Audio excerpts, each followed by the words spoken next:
introductions. I'm so glad that we're such a mix of experiences. And I'm here, I'm Lynn, I'm in Chapel Hill, North Carolina. And I first met the Holy Knights 36 years ago as a new parent in a brand new Waldorf school in Princeton, New Jersey. And it spoke to me. It seemed right that this was a very different time of year and that there was a lot to experience inwardly. And so I did whatever was available. And that was usually gathering with some other people who wanted to share the Holy Nights around someone's Christmas tree with real candles on it. And we'd light the candles and then we'd read a lecture by Steiner. And I kept wanting something that wasn't showing up. Reading a lecture by Steiner with a group of people, it really didn't meet me. It didn't embrace me. It didn't alter anything. So there was no, socially it was very nice. I felt I was being the good girl and following what was prescribed for the Holy Nights, but it left me, somewhat empty, somewhat unfulfilled. One, I could read Steiner any other time of the year, and I read a lot of Steiner. So it wasn't like reading Steiner during the Holy Nights didn't make any difference. And so I struggled, and then I moved in towards near the New York branch of the Anthroposophical Society, and they gathered in the New York branch on West 15th Street. And again, it was lighting the candles on the tree, and then whomever wanted to give a presentation gave a presentation. And some of them were quite wonderful and enormously creative, but they did not have a flow. They did not take everyone deeper into a question. There was no experience of the threshold in any of these experiences. And nobody ever talked about what was the experience of the threshold. People could define the threshold as where the earthly consciousness meets spiritual consciousness, and somehow these veils lifted, but it wasn't an experience until 2004, and you can read my little bio on what happened and how I started sending out the messages. And the first couple of years I was very self-conscious about sending out the messages, but then it became just what I did. And the response I got was really thrilling. And that's 18 years. This will be the 18th year I've sent out the messages. And I write the messages on the day I send them out. So they often surprise me. The theme comes to me sometimes in the summer, sometimes not until a few weeks before the Holy Nights. But what I write, the 12 different perspectives on the theme, is always coming to me in inspirations. One, I go back and I read them and I don't remember writing them, which is always a sign that there's some inspiration there. And so this year, it's the first year I've really created, and this is the very first time with all of you, a real query, a real attempt to really describe the Holy Nights as I've come to experience them. And so I'm going to share these slides I put together. You're welcome to interrupt me with a question, or you can put it in the chat and Jane will interrupt me. But I have been very excited by what has unfolded as I've been working with the idea of doing this presentation. So actually, these are 12 stars that my wonderful graphic designer, Lee Hannum in England, created, and we worked with the colors. And I just love them. And I actually have, I've ordered ornaments with these stars imprinted on them. So it's, and I love the way they show up here on this background. Anyway, so wait a second. Why is that one there? Oh, I know. Hold on a second. I've got to get back to the very beginning. I was at the end. There we go. About the Holy Nights. That's much better. So, all right. So I began with the first question. Why do the Holy Nights matter? Great question to begin with. I'm sharing what came to me.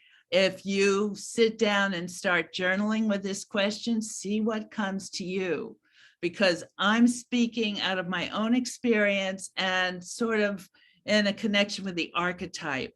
But for each of you to take these questions and journal about them, it's the beginning of making this experience your own. And that's what my work and Imagine Self is all about. It's who you are, what your experience is of yourself, of the spirit, of nature. It's all about you, which is so important. And also to remember, this is only one lifetime of many. And you will not be, I won't be Lynn. I haven't ever been Lynn before. I'll never be Lynn again. This is my only chance to be Lynn and experience what being Lynn is all about, which is part of recognizing both our humanity and our individuality. So why do the Holy Nights matter? Excuse me. Oh. All right.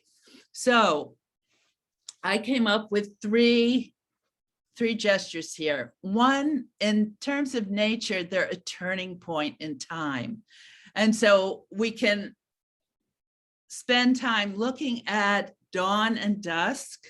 We can look at lunar phases. We can look at equinoxes and solstices, light and dark. This winter solstice, where this dark time of year, in human consciousness going back thousands and thousands of years, this was a very important time of year. And it was because of nature. And we were very much beings of nature thousands of years ago. So this feeling that the sun had stopped, and they were acutely aware of the variations between with the flow of the sun, and light and dark. And so suddenly the sun would stop moving at the solstice, and they were terrified that it was over. And then three and a half days later, the sun would start moving, and there'd be this time, I can imagine, of what we would probably call prayer and devotion, of joy, of celebration. Then for our soul self, and this becoming aware of our individual soul, this also goes back thousands of years, but the idea that we would take a sacred pause for our souls between the passing year and the coming year. And what do we do with that pause? But the idea of a turning point, the idea of a sacred pause. And then with the story of the nativity of Jesus, we have this experience of birth, the birth of a new I. And we have the shepherds and the kings, the journey from innocence to wisdom, the gifts that are possible at this time of year. So when you look at your experience of the Holy Nights, look at how you experience nature, how your soul longs for a pause, and what can be born in your consciousness of I am during the Holy Nights. All right, now this was really And again, inspiration, the spiritual world, I love it. I was reading an article yesterday on the use of space in businesses. And it had the word mature, and I went, bingo. So what the Holy Nights are about is this deed of spiritual maturing.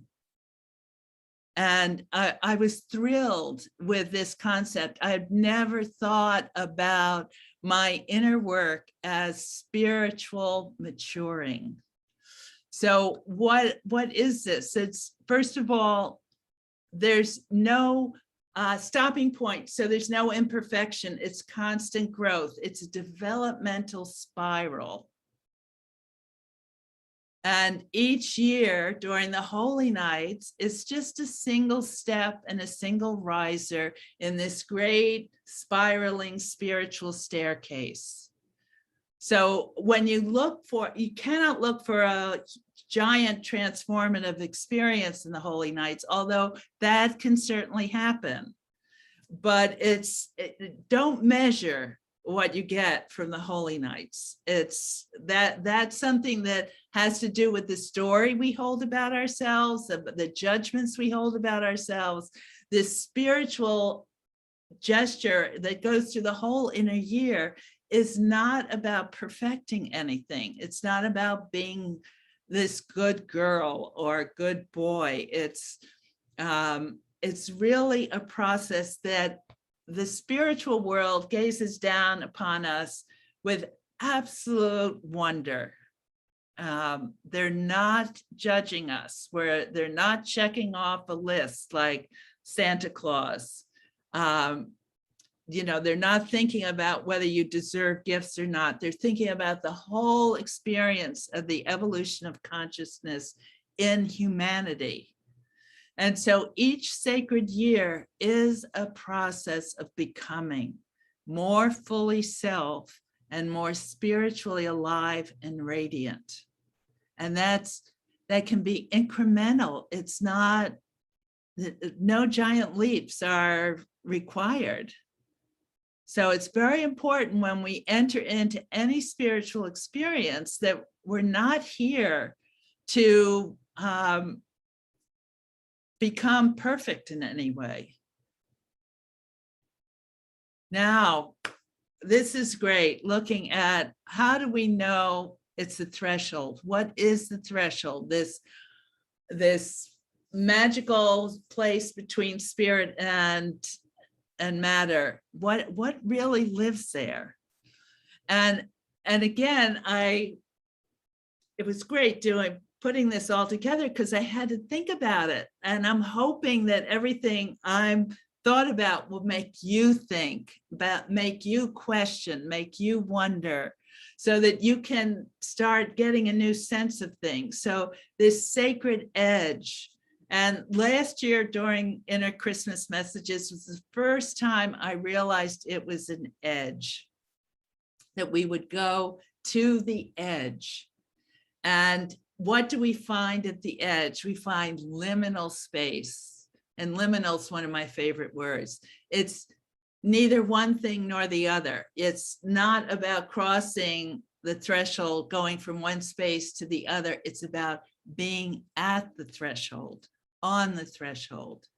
So it's neither spirit nor matter. It's neither past nor future. And it's profoundly creative space. And what we find there is that it's this feeling of the yet to be born, the yet to be known, the yet to be imagined. And so I don't think there's anything wrong with reading a lecture by Steiner or any other kind of great spiritual work. But the thing is, it's already been imagined. It's already been written. It's already been born out of an individual's consciousness. And the threshold in the Holy Nights is this unbornness. And again, it's very hard for us to go there because we live in a world of objects and measurements and, 1,000 emails every day. Each drawing us into something that's already known, already imagined. And then this threshold is the place of the great ethers, the forces that shape all of existence. So it's warmth and light and tone and life force. And that's a whole webinar there that I can give. And I'm not doing it now, but when you start experiencing the warmth of the spiritual world, the light of the spiritual world, the tone of the spiritual world, and the generativity of the spiritual world, you know you're at this edge. It's part of the process of being at the edge. Now, what is the purpose of the Holy Nights as we experience it? So there are three purposes that I can recognize, or that I have learned about in my 36 years. One is working with where the stars are, and that most people work with it to get an understanding of what the coming year will hold based on the stars. And then there's personal prediction, which is what are your dreams? What are your feelings and thoughts on each particular holy night that you journal around? Do you draw a tarot card or another oracle card? And that my friend Kim and her Sacred Nights journal does. I mean, it was interesting to hear Jennifer's feedback on it.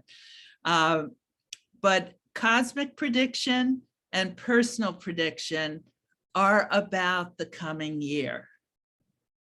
That the holy nights are a place you go to predict, to experience inner prophecy, cosmic prophecy, personal prophecy.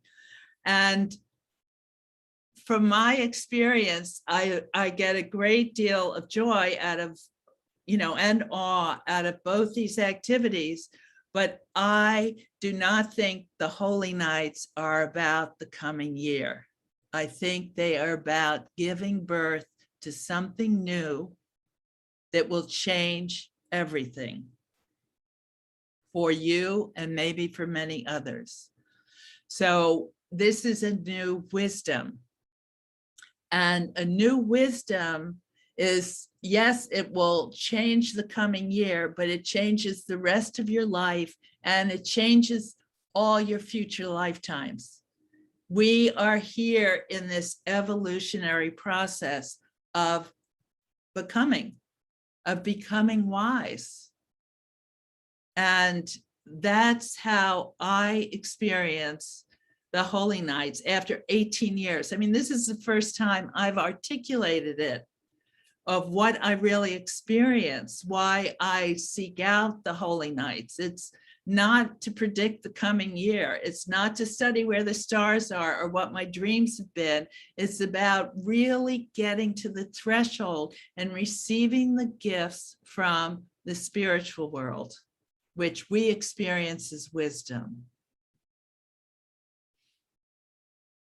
So the soul solitude.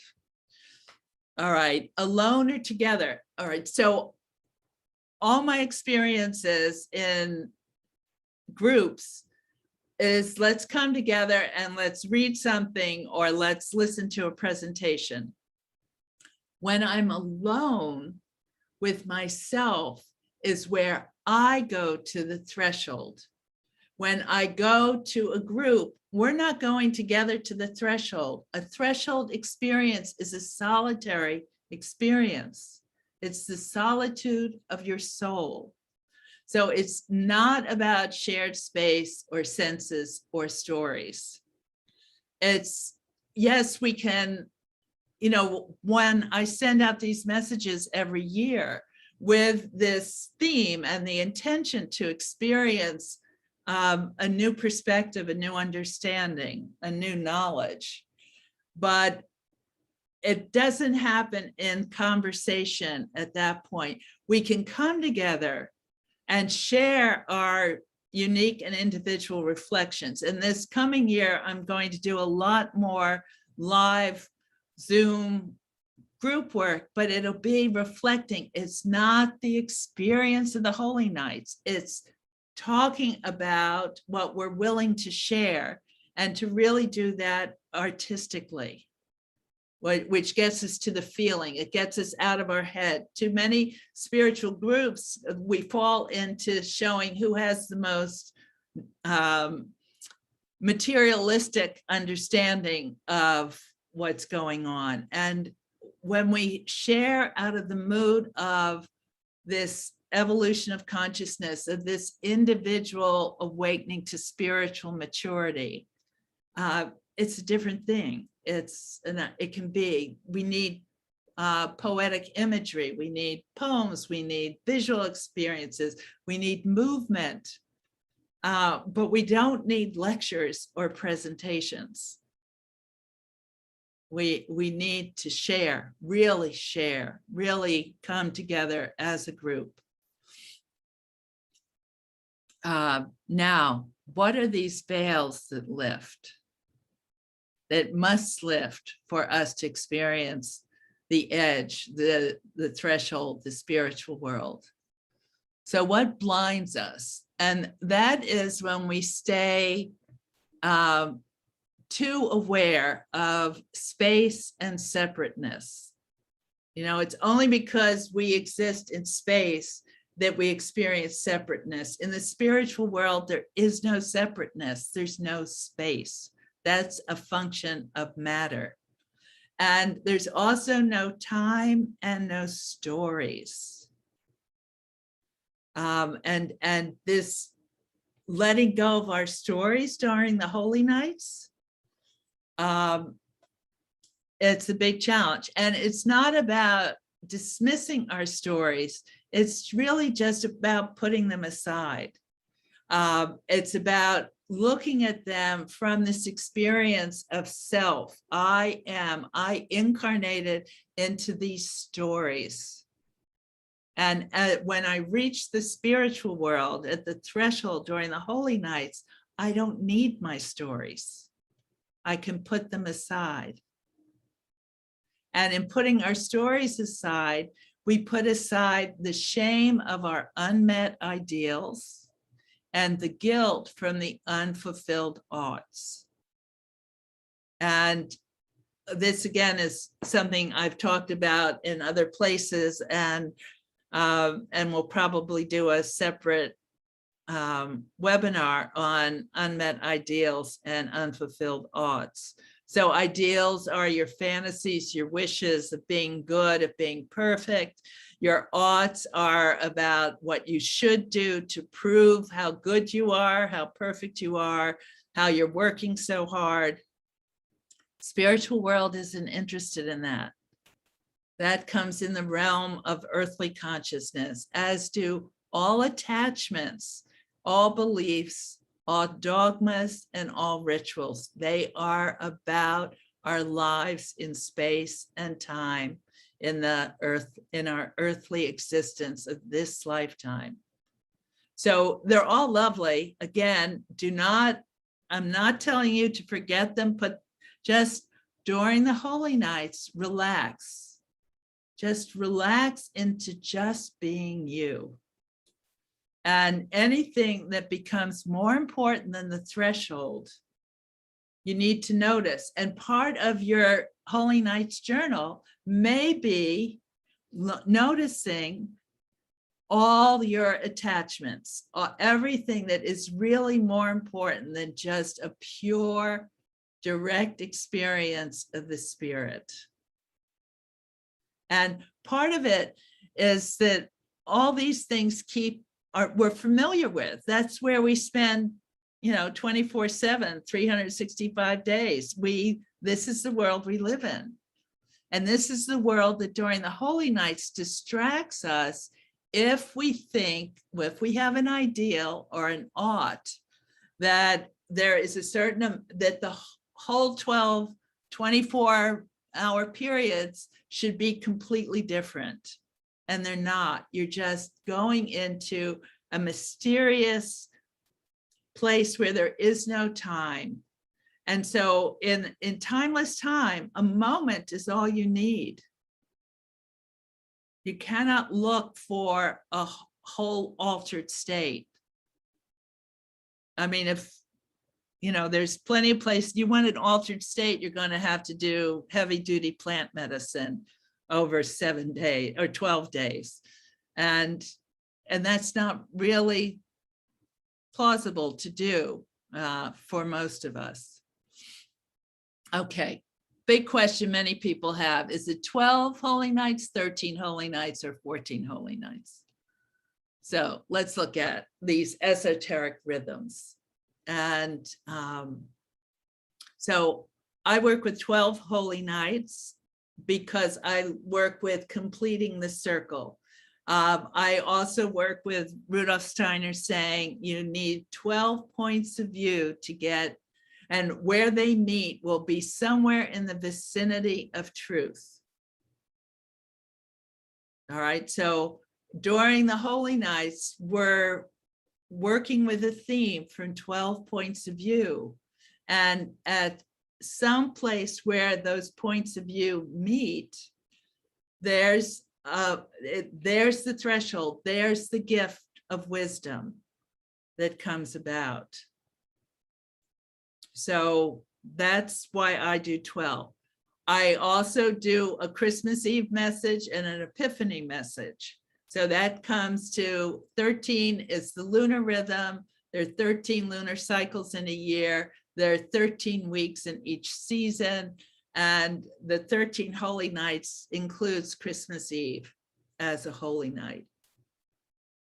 And Steiner, for those of you who rely on Steiner, he often says 12 holy nights and he often says 13 holy nights. I haven't found where he says 14, but 14 includes both Christmas Eve and Epiphany. And it's the generational rhythm. There are 14 generations from Abraham to Jesus. And so when we look at these esoteric rhythms, it's fascinating.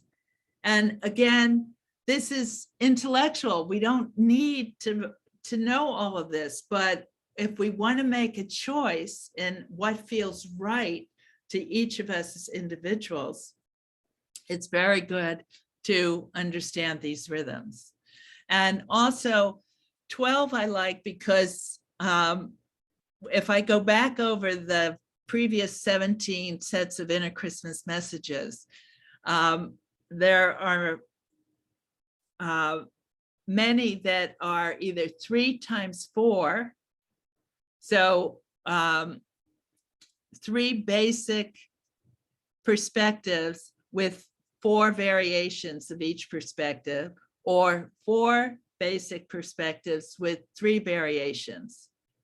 This year, it'll be 4 basic perspectives and with 3 variations in each one.